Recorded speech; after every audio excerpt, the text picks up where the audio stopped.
For the very latest news from Thailand, this is the Fabulous Pattaya Media Group. If you could like and subscribe, well, that would be amazing. Thank you so much. As the edgy peace along Thailand's border with Cambodia continued through the weekend without major incident, so the level of puerile propaganda emanating from their neighbour extended to the Cambodian de facto leader, claiming that he was going without sleep as he expected Thailand to attack last night. That, of course, didn't happen. And that Thai forces were clearing the Surin area, preparing for war. Also not true. The past week has seen everything from 007 James Bond-style pigeons to false claims of gassing, the mistreatment of POWs, and even butchery, much to the derision now of foreign states who see Cambodia as having a public prime minister who's virtually disappeared from the scene, and under his father's leadership, a series of childish propaganda stories designed to sway its own population, but, we're told, failing even there.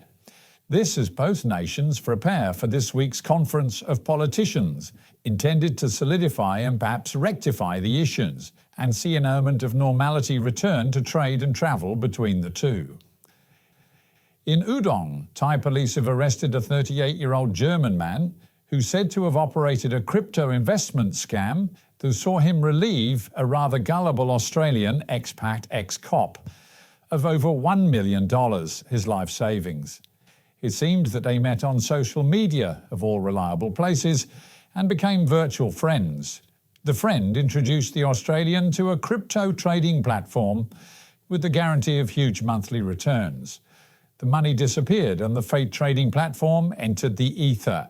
He reported the theft to Thai police, who now hold the German in custody, but there's no word as to whether all or if indeed any of the funds had been recovered.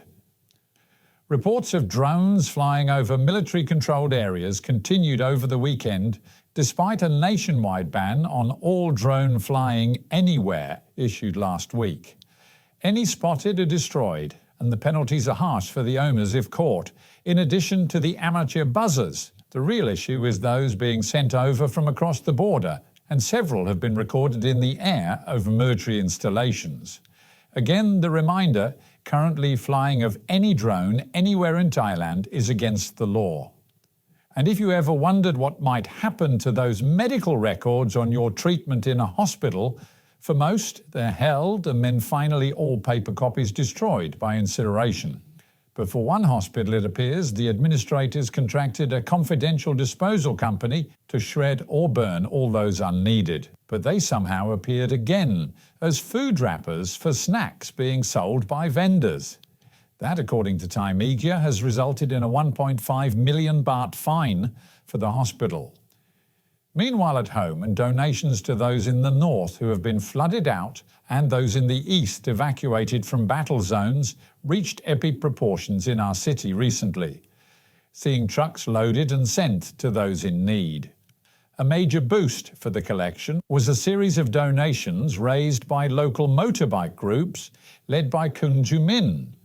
Jumin is known to our station, having worked with us in food donations during COVID, and he again led his riders at the two-wheel variety in raising funds and food, which was this weekend loaded onto large trucks and sent down for the border area. Online bookings for the high season began to creep up again for our region, over the past 3 days at least, seeing hotels still concerned but perhaps less so.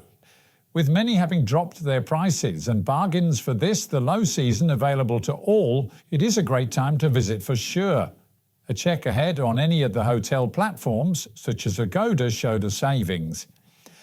It was, however, a quiet weekend for the city after the 3-day weekend before, with many reporting more staff than customers in entertainment locations.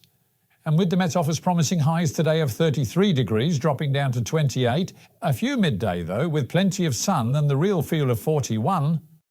Local and national news today from Fabulous 103 FM and Fabulous Pattaya Media Group.